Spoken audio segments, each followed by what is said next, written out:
Ramen Mas. Iki cara dipateni kalih Mas. Nganu kok ki, Popkim. Napa sing mencamal korban Mas Jemari?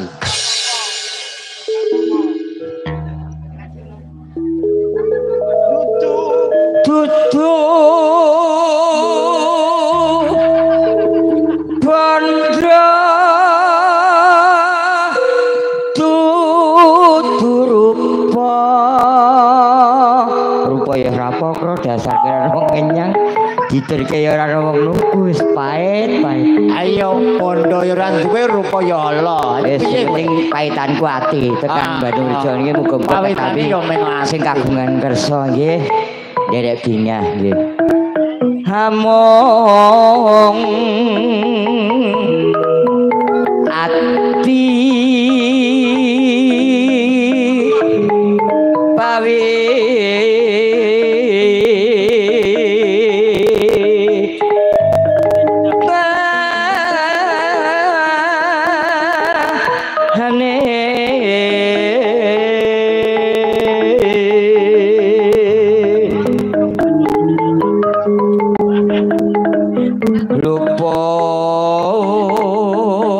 pisan kena pisan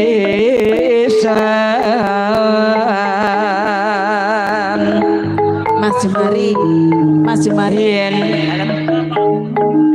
sampean ki saya tua saya dawa kula napa-napa ora seneng sing arep kula ming siji ming nyuwun sing dawa masih dawa umure alhamdulillah nggih dawa umure dawa suara siji pokoke baru sing gedhe arek cilik pun mboten pemilihan kula siji nyuwun sing dawa ampun salah persepsi kula ming pengin siji nyuwun dawa umure muga-muga dawa sing barokah amin yen gampang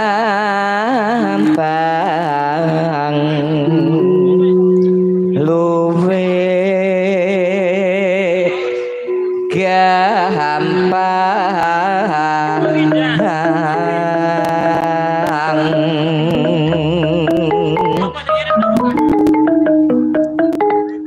yen angel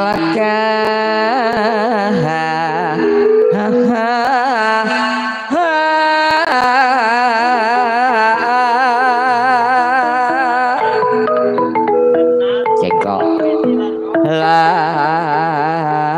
langko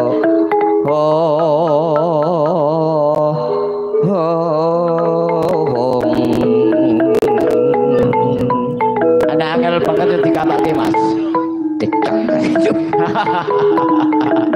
Iya. Tan kena di numbas memelas har